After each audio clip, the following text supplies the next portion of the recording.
안녕하십니까. 평생투자 파트너입니다.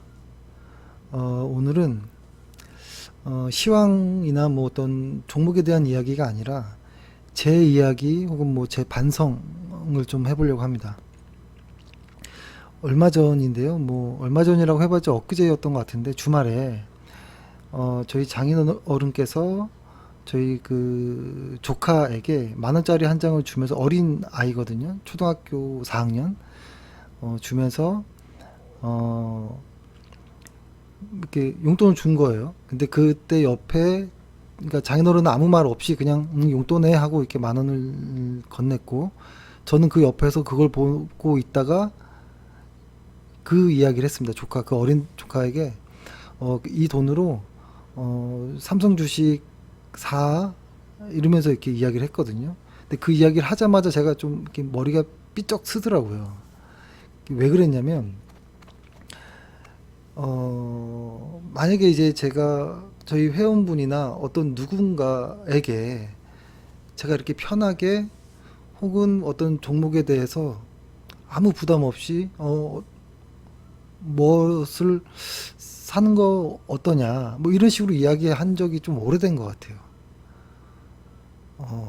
좀 오래된 것 같고, 그런 어떤 무언가를 이야기할 때는 어떤 근거를 좀 두려고 했던 것 같아요. 실적이라든지 업황이라든지 어떤 가치평가상의 현재 저평가인지 뭔지 뭐 이런 어떤 기준 안에서, 혹은 그 상대방의 투자 성향을 물어보고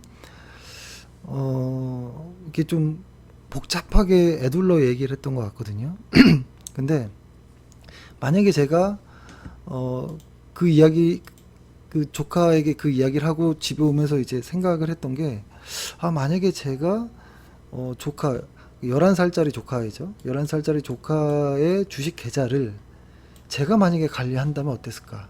라는 생각, 혹은 제가 관리 안 하더라도 그 어린 조카에게 제가 뭔가 이렇게 조언을 하는 입장이었다면 뭐라고 얘기했을까라는 생각이 들더라고요. 근데 그 그 동생이 아니죠. 어린 조카에게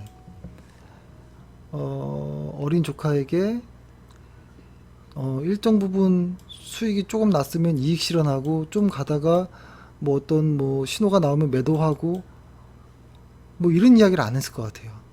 지금처럼. 제가 저한테 하는 것처럼, 어, 주식이 막 고점 대비 얼마가 빠졌고 어떤 주식인데, 이건 좀 너무 과한 거 아니야? 지금부터 1차 매수하고 10%더 빠지면 2차 매수하고 뭐 이런 식으로 얘기 안 했을 것 같고요.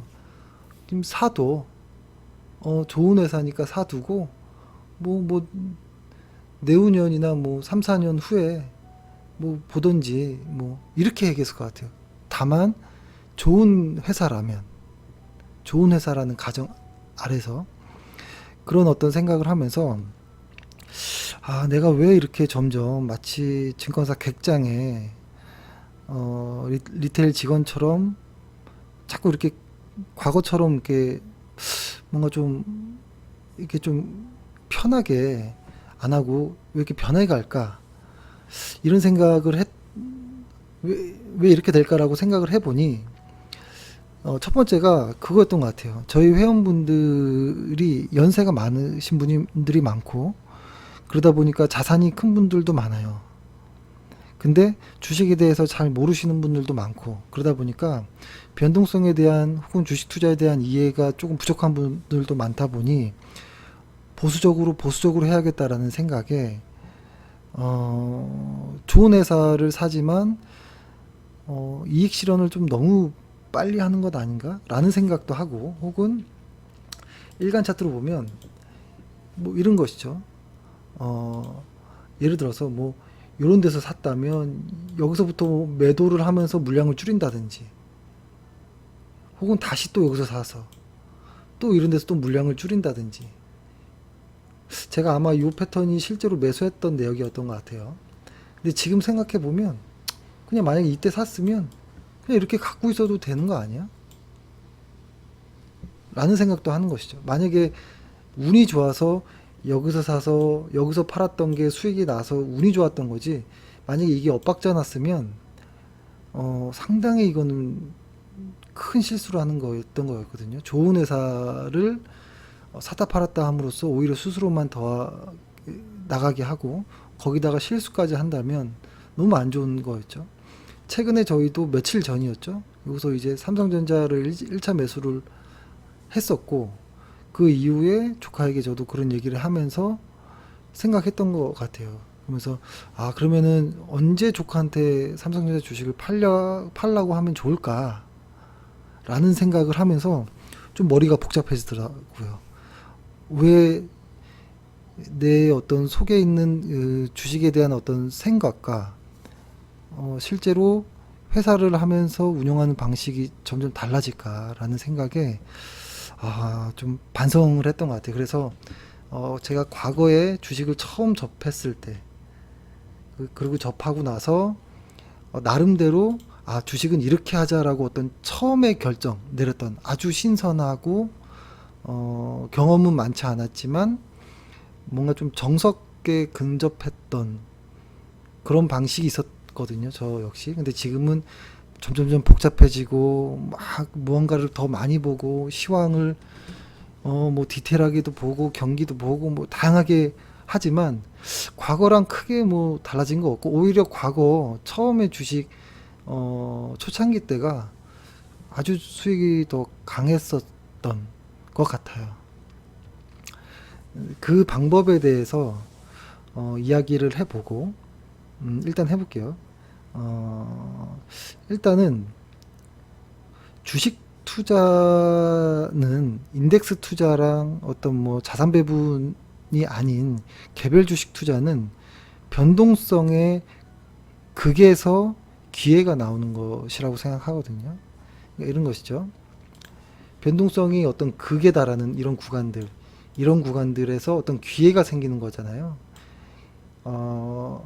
하락의 아주 끝, 그러니까 위기가 아주 극에 달하는 이 상황이 끝에서 기회가 나오고 아주 행복한 순간에 극에 달하면 그때부터 불행이 시작되는 이런 느낌이죠. 그래서 이런 어떤 극단의 변동성을 이용하는 그래서 자산 배분 투자처럼 쫙 이렇게 흔들림 없이 가는 거에는 개별 주식과는 맞지 않고 오히려 무섭도록 흔들리는 이런 상황에 와야지만 매수할 기회도 생기고 혹은 매도할 기회도 생기는 이런 거라는 처음의 생각이 지금도 이거는 마찬가지라는 생각이 들고 그리고 또 하나는 이런 생각도 듭니다. 저희도 어떤 종목을 이렇게 매수하기 전에는 뭐 7, 8개 이상의 가치평가 도구를 활용해서 이게 현재 주가 대비 실적 대비 주가가 싼지 안 싼지를 좀 검증해 보려고 하는데 사실 내재 가치라는 게 과연 존재할까 라는 생각을 오히려 주식 투자 처음에 할 때는 했던 것 같아요. 왜냐면 주식 투자의 내재 가치를 활용할 때는 흔히 알겠지만 매출로도 할 수 있고 영업이익으로도 가치 평가를 할 수 있고 순이익으로도 할 수 있고 혹은 PER로도 할 수 있고 PBR로도 할 수 있고 ROE로도 할 수 있고 뭐 배당으로도 할 수 있고 그렇죠? 현금 할인으로도 할 수 있고 뭐 다양한 어떤 여러 가지 방법들이 있거든요. 근데 그 재무제표라는 것을 보고 여기서 가지고 온 숫자들로 이렇게 각기 다른 가치 평가가 나오는 것인데 다 다르다라는 것이죠. 이 안에서 무언가를 찾으려고 하는데 사실은 여러 가지 방법을 쓰는 것이 뭐 하나도 제대로 확신이 없기 때문에 많은 가치평가를 하는 걸 수도 있는 거거든요. 그래서 가치평가라는 것이 사실 의미가 있을까라는 생각도 많이 합니다. 그러면은 어떻게 주식을 봐야 되느냐 이런 생각을 하게 되는 것이죠. 그러니까 이거는 제가 지금의 가치 방법이 아니라 제가 처음에 했던 주식의 어떤 방법을 저만의 어떤 방법을 결정하고 난 이제 주식을 제대로 해야겠어라고 시작했던 처음의 생각인데 그때는 어떻게 생각을 했었냐면 이렇게 생각했어요. 예를 들어서 삼성전자가 펴져 있으니까 월간 차트로 삼성전자를 이렇게 봤을 때 생각하는 겁니다. 이게 지금 연 단위로 이렇게 주식을 이렇게 자를 수도 있고 그죠? 연 단위로 1년마다 이렇게 실적과 주가를 비교할 수도 있고, 오히려 한 2년마다 주가를 평가할 수도 있어요. 2년의 어떤 재무제표를 1년이라고 생각하고 2년마다 재무제표를 자를 수도 있고, 혹은 3년마다 자를 수도 있고. 그러니까 우리는 지금 다 분기, 연 단위 정도로만 보지만 사실 그거의 단위는 무슨 의미가 있을까? 왜 그러냐면 이 재무제표라는 것은 주식 투자자만을 위한 것이 아니거든요.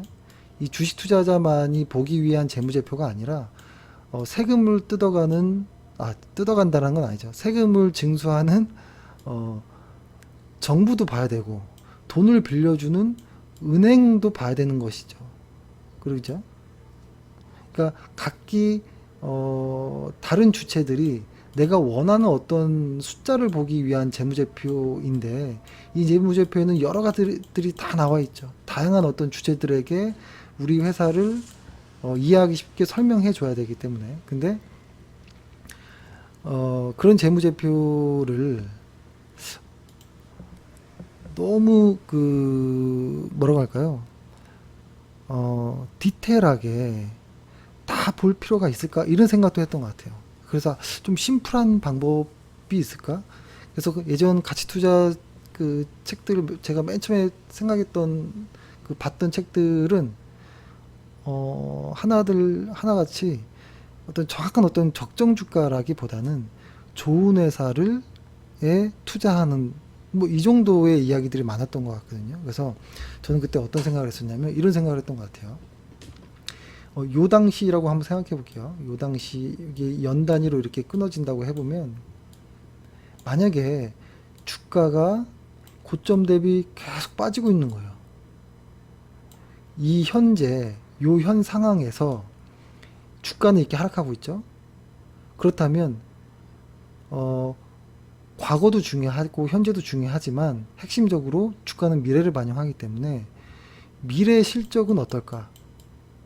1년 혹은 2년 후에 실적은 지금과 같을까? 지금보다 훨씬 좋을까만 판단하자라고 처음에 접근했던 것 같아요. 그래서 만약에 현재 주가가 이만큼 내리고 있는데 요 당시 투자 시점이 요 당시였다면 이게 적정 가치로 얼마인지, 뭐 만약 기술적 분석으로 뭐 MACD가 뭐 어떻게 그려지고 있는지, 뭐 RSI가 어디 방향으로 가는지, 일목이 어디에 위치해 있는지, 이런 것들을 그런 건 저는 맨 처음에 차트는 나중에 보기 시작했으니까, 그때 생각은 지금 주가가 빠지고 있는데 앞으로 얼마나 더 빠질지 모른다. 다만 1년 혹은 2년 후에 실적이 좋다면 주가는 여기가 아니라 이쪽으로 방향을 틀지 않을까, 이런 정도의 생각으로 했던 것 같아요. 그렇다 보니까 다양한 어떤 가치평가, 내재 가치평가도 의미가 있을까? 어떤 한 가격의 주가를 논할 수 있을까? 왜냐면 회사는 매일 변하기 때문에 내재 가치도 변하는 것 아닌가?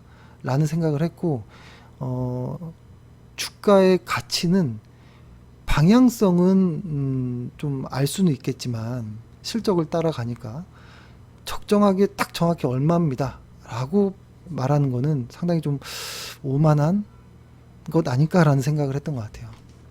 그래서 사실 이렇게 생각을 했었고, 요거 하나만 이렇게 보면 너무 좀 이상하잖아요. 그래서 여기서 이제 제가 기술적 분석이라는 것을 공부하면서 다양한 것들 중에서 가장 신뢰하는 딱 2개 정도만 제가 활용했던 것 같아요. 그것이 이제 월간 차트에서 MACD였는데 중간 값은 뺍니다. 빼고 뭐 이 표준 편차, 볼린저 밴드 표준 편차에 대한 이야기는 지금 하진 않겠지만, 저는 표준 편차 2, 이거 하나 더 해볼게요.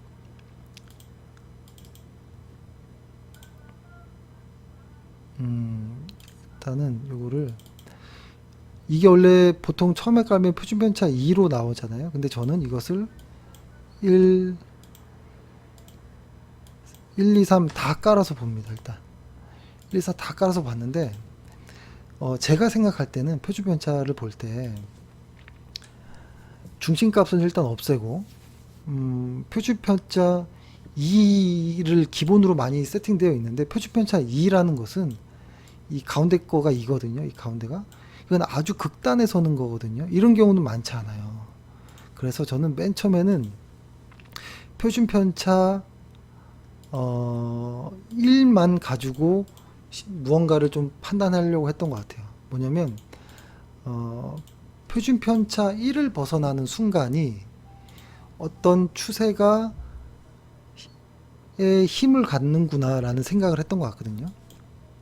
이렇게 보면은 표준편차 1을 넘어가는 이 구간은 상승 추세, 그리고 표준편차 요 아래에 있는 것들은 하락 추세, 다시 표준편차 1을 타고 올라가는 애들은 상승 추세, 하락 추세, 상승 추세, 여기 좀 닿으니까 하락, 뭐 다시 상승, 뭐 이런 식으로 생각했었던 것 같거든요. 그래서 이제 여기서 이제 조금 더 발전을 한 거죠. 뭐냐면 표준편차 그 볼리저 밴드를 하나 더 깝니다.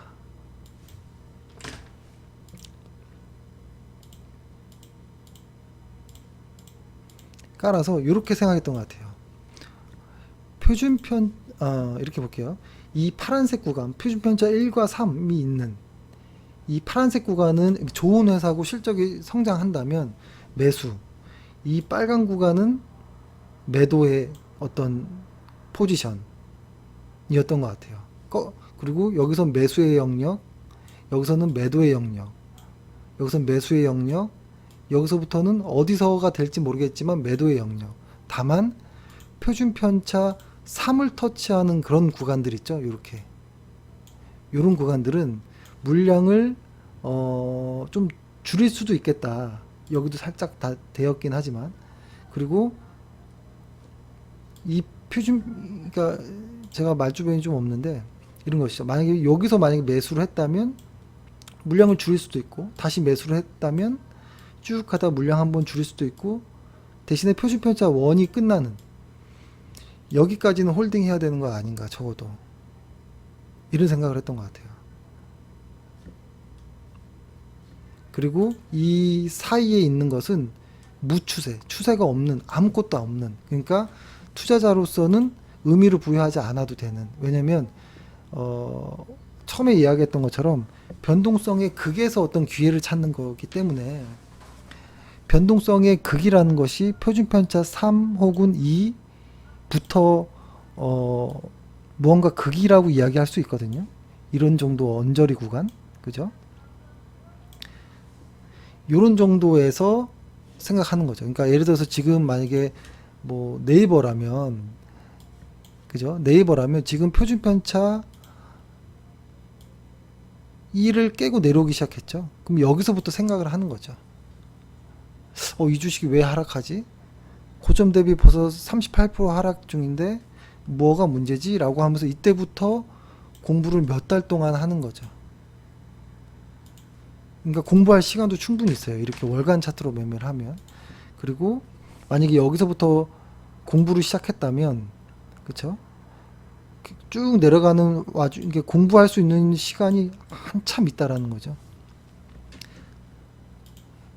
거기에다가 그리고 제가 아마 저희 회원분들께서는 다 알겠지만 저는 스토캐스틱 요거 하나는 참고하거든요. 참고하는데 이 참고하는 것에 대한 어떤 좀 배경도 있죠. 예전에 말씀드렸던 것 같은데 잠시만요. 이 표준편차 이 스토캐스틱을 보게 된 저의 어떤 배경은 예전에 그런 생각이었던 것 같아요. 과연 장기 투자가 답일까? 단기 투자가 더 좋은 건가? 혹은 뭐 추세 매매, 돌파 매매, 뭐가 맞는 것일까? 이런 생각을 하다가 그렇다면 워렌 버핏은 어떻게 했을까라는 생각에, 과거 예전 워렌 버핏의 어떤 공시 내역에서 매수 매도의 어떤 흔적들을 따라갔던 적이 있어요. 한번 다 검토를 했는데, 과연 그러면 이 워렌 버핏이라는 투자자는 자기가 본인이 어떻게 매수 매도하는지의 방법은 이야기하지 않았죠. 어떻게까지. 다만 언제 사고 언제 팔았는지를 찾아보면 조금 힌트를 얻을 수 있지 않을까라는 생각에 했었고, 그때 한참 좀 전인데 그때 통계가 어떻게 나왔었냐면, 포트폴리오의 90% 이상은 1년 안에 매매가 완료됐던 것 같아요. 워렌 버핏의 포트폴리오의 대부분의 주식들이 1년 안에 매수 매도가 끝났고, 나머지 일부 종목들은 지분이 많이 있는, 거의 그냥 본인 회사인 것 같은 이런 회사들을 제외하고서는 생각보다 매수 매도가 짧았고, 그 매수 매도했던 기록들을 다 이렇게 체크해서 기술적 그 차트들과 다 맞춰보고, 그 수많은 차트들의 변수를 조정하면서 했을 때 지금 보고 있는 이 스토캐스틱의 조금 변경한 요 값이었는데, 저희가 확인했을 때는 요 언저리가 매수 매도가 가장 많았었던 것 같아요. 그리고 여기까지도 매수 매도가 많았던, 매수가 많았던, 그리고 매도는 이 언저리, 그러니까 요 언저리에서 매도, 이게 가장 많았던 것 같아요. 그래서 저도 볼린저 밴드라는 것은, 사실 중요한 것은 볼린저 밴드 20이라는 그 기간에 대한 그 정의를 어떻게 할 것인지도 중요하고, 그것의 표준 편차를 어떤 방향으로 이해할지에 대한 것도 중요한데, 저는 그런 방법으로 생각을 했다라는 것이죠. 예를 들어서 요 당시에 왔다라고 해볼게요. 주가가.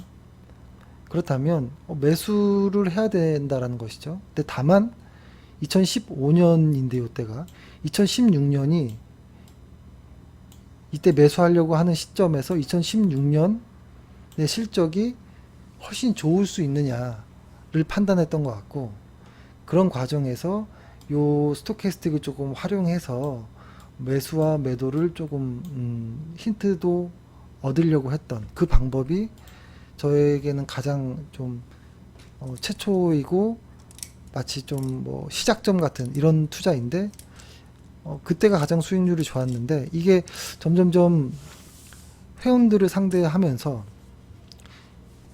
뭐 더 솔직히 이야기하면 제가 누군가에게 싫은 소리 들은 것이 싫었을 수도 있어요. 그러니까 좀 더 안전하게 조금만 수익 나더라도 물량을 막 덜어내려고 하고, 그죠? 그리고 만약에 제가 여기서 무언가를 매수했는데 한 2년 동안 이렇게 하락해버리면 저도 힘들겠지만, 저는 제가 결정한 것이고 제 의지가 있었으니까 괜찮겠지만, 저를 믿고 이거를 따라 매수하는 분들은 너무 힘든 상황이 돼버릴 수 있거든요. 그래서 점점 쫄보가 좀 되었던 것 아닌가 라는 생각을 좀 합니다. 그래서 최근에는 시장이 조금 안 좋긴 해서 조금 어느 정도 이익을 확정하고 이렇게 했던 부분이 있었는데, 만약에 이런 데서 만약에 매수를 했다면 일정 부분 이렇게 올라가면 물량을 뭐 일부 정도 줄일 수 있다고 봅니다. 근데 다만 모든 것을 줄일 필요는 없고, 한번 추세가 어디까지 가는지를 따라가 보는 것도 괜찮지 않을까 라는 생각을 했고, 제가 예전에도 회원분들한테 많이 말씀드렸던 것이, 월간 차트로 그냥 한 번에 뚝뚝 사서 매수하고 매도하고 뭐 이런 어떤 초고수가 되는 게 꿈이다. 일간 차트, 주간 차트로는 사실 너무 어렵거든요. 너무 변동이 심하고. 그래서 시간적으로도 여유 있고, 오히려 수익도 상당히 큰, 이게 월간 차트라서 그렇지 수익률이 상당히 큰 겁니다. 만약에 대충 여기서 했다고 해도 한 50% 수익이 났을 거고, 여기 언저리에서 샀다고 해도 100% 이상 뭐 이렇게 수익이 나는, 이게 월간 차트라서 작아 보이지만 상당히 꽤 큰 어떤 상승률이거든요. 뭐 LG화학이라고 해보면, LG화학도 뭐 이런 하단들에서 만약에 매수를 오랫동안 할 수도 있는 것이죠. 근데 다만 막 하단에 온다고 사는 게 아니라, 반드시 내가 살려고 하는 순간보다 향후 1년 정도의 실적이 좋을 거라고 확신이 든다면, 지금보다 그때 매수하는 것이죠. 무조건 하단에 온다고 사는 건 아닙니다. 근데 저희가 이거를 좀 과거부터 제가 좀 통계를 돌려보니까 시가총액 대형주들과 시가총액 대형주들, 그리고 실적이 아주 우수한 애들. 실적이 우수하다라는 거는 뭐냐면 변동성이 충분히 흔들릴 수 있을 정도. 그러니까 이 바닥에 왔던 애가 상단까지 가는 정도의 힘이 있으려면 ROE가 높아야 됐었고, 영업이익률 자체도 높아야 되는 것이 있더라고요. 나중에 또 설명드릴 수 있는 기회가 있겠지만, 영업이익률이 만약에 20%로 이렇게 넘어간다는 것은 PER이 적어도 한 4, 50배 정도까지도 갈 수 있는 애들이거든요. 그쵸? 그러면은 요 중간 정도를 중심 PER의 평균 가운데 값이라고 해보면 엄청 크게 움직일 수 있는 애들이, ROE가 높으면서 영업이익률이 높은 애들이 PER이 이렇게 크게 움직일 수도 있는 애들이 있거든요. 이렇게. 그런 아이들의 변동성의 극에서 어떤 투자의 기회가 좀 나왔던 것 같다라는 생각이 들고요. 그러니까 제가 여태까지 막 이렇게 평소에 했던 이야기들이 다 사실 주식 거의 초창기 때 만들어졌던 어떤 논리였던 것 같아요. 거기에서 뭐 보조지표는 요 스토캐스틱 정도를 좀 의미를 좀 둔다라는 생각을 좀 하면 좋을 것 같고요. 아무튼 뭐 그렇습니다. 그래서 사실 뭐 이 방법이 뭐 좋다 안 좋다 이런 것을 말씀드리려고 했던 건 아니고, 일단 저의 반성을 먼저 해보려고 했던 거였고, 왜 내가 이렇게 쫄보가 되어가는 걸까? 주식의 변동성이 당연한데 왜 이거를 자꾸 설명하려고 했지? 만약에 어린 조카한테는 그런 거 설명하지도 않을 거면서 오히려 어린 아이도 아닌 다 큰 성인들한테 왜 이거를 더 구구절절 설명하려고 했을까? 내가 너무 욕먹기를 싫어한 것인가? 아니면 내가 설명이 부족한 것인가? 아니면 그들이 공부가 부족한 것인가? 뭐 이런 고민을 했던 것이고, 주식을 조금 더 굵직굵직하게 기업에 집중할 수 있는 어떤 시간적 여유와 어떤 이런 것들은 일간 차트에서는 불가능한 것 같고, 월간 차트에서는 그것이 가능했던 것 같은데 왜 못했을까? 이게 오히려 더 마음 편한 거였는데, 이런 생각을 하면서 반성의 시간을 좀 이렇게 가졌습니다. 만약에 지금 뭐 LG화학 같은 경우도 지금 과매도 영역에 들어왔죠. 근데 이렇게 들어왔을 때 이제 고민을 하는 거죠. 이 주식을 사고 싶다면 앞으로 2023년에는 확실히 실적이 좋아지는 무언가가 있을까? 어떤 이유로 좋아질까? 그 매출이 얼마나 증가할 수 있을까? 과연 그 매출에 따른 비용을 제거했을 때 순이익의 질이 진짜 좋은 것일까? 그 질이, 그 이익이 계속 확장될 수 있을까? 계속 유지될 수 있을까? 뭐 이런 것들을 이제 고민해야 되는 것이죠. 왜냐하면 내재 가치의 정확한 어떤 포인트는 아무도 알 수 없는 것이기 때문에 그 실적의 방향이 진짜로 돌아설까에 대한 신중한 고민을 했을 것 같아요. 예전의 방식대로 했다면. 그리고 이 월간 차트니까 뭐 한 달, 두 달, 세 달, 네 달 충분히 공부할 시간이 있거든요. 그렇죠? 그렇기 때문에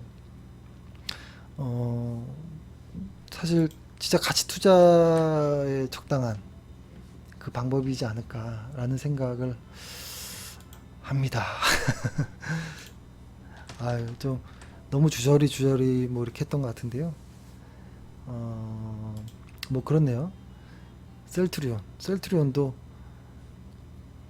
좋은 회사라는 거는 누구나 알고, 또 이런 과매도 영역에 이렇게 들어왔네요. 최근에도 이렇게. 그렇다면 2023년도에 지금보다 나을까? 만약에 그 어떤 매출과 이익이 진짜 돌아선다라면 지금 설령 더 하락할지언정 나는 지금부터 매수를 하겠다, 이런 어떤 결정을 내리는 것이죠. 그리고 이것이, 이 부분이 만약에 여기였다라고 가정해보면 상단까지 갈 동안은 내비두는 것이죠. 이 안에 변동성이 얼마나 흔들리든지 뭐 이런 거 신경 쓰지 않고, 여기서 만약에 매수했다면 흔들리는 거 신경 안 쓰는 거죠. 그리고 이 언저리부터 매도에 대한 고민을 해보는 것이겠죠. 실적이 앞으로 얼마나 더 갈 수 있을까? 이 상황은 여기에서는 또 내년의 상황을 생각해야겠죠. 내년에 실적이 좋아질까 안 좋아질까? 만약에 안 좋아진다면 그냥 스토캐스틱이 어떤 꺾임의 어떤 초입에서 물량을 줄이는 게 맞을까? 뭐 이런 생각. 좀 매우 심플하죠. 이렇게 되면은 차트 보는 시간이 하루에 뭐 10분도 안 될 겁니다.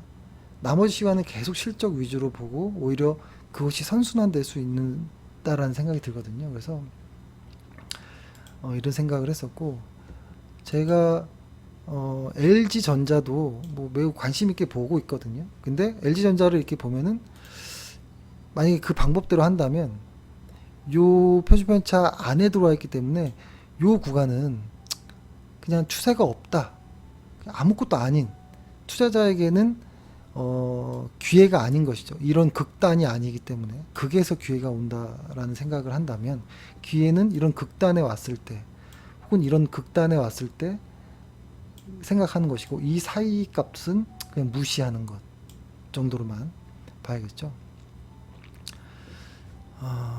뭐 역시 마찬가지로 LG전자 역시도 내년 실적이 좋다면 뭐 가볼 수 있는 거죠. 그리고 최근에 LG전자, LG생활건강 같은 경우에는 확실히 좋아지는 것 같아요. 지금 상당한 어떤 하단 극단인데 어디까지 하락할지 모르겠지만 상당히 좋은, 내년 내후년은 올해보다 훨씬 좋은 거다라는 생각은 듭니다. 동국제약도 오늘 카페에다가 올렸는데 이 극단을 극복하는 모습입니다. 왜냐면 이것이 2021년도에 어떤 있었던 실적 부진을 2021년도에 있었던 실적 부진이 2022년도에는 변화될 것 같은 느낌이 보이고, 벌써 1분기부터 일반 의약품들의 실적이 올라오고 있기 때문에 확실히 좋아지겠구나 이런 생각은 듭니다. 좋은 회사이고. 그래서 지금 이렇게 극단에 있는 스토캐스틱이 과매도에 있고 볼린저 밴드도 이런 극단에 위치해 있는 구간에서 매수를 해 놓는다면 이 정도 올라가면 뭐 매수하면 되겠죠. 큰 욕심 안 내고, 그죠? 근데 사실 이 정도 됐을 때 또 한 40-50% 수익이 나고 있죠. 저희의 어떤 기대 목표 주가는 단기적으로는 25,000원에서 장기적으로는 32,000원 정도인데, 이 장기적으로 32,000원이라고 얘기했던 것은 월간 차트 좀 길게 보는 투자자일 경우에를 말씀드렸던 거고, 단기적으로 하시는 분들은 뭐 2만 얼마, 뭐 초반에 25,000원 정도에서 뭐 이렇게 설정해 놓은 거긴 하거든요. 아무튼 갑자기 또 이런 이야기를 하니까 다시 뭔가 초심으로 돌아간 것처럼 말도 많아지고 좀 이렇게 에너지가 좀 나오는 것 같아요. 기분이 좀 좋아지네요. 근데 다만 반성할 건 해야겠다라는 생각을 하고, 반성을 충분히 하고 이러한 어떤 방법을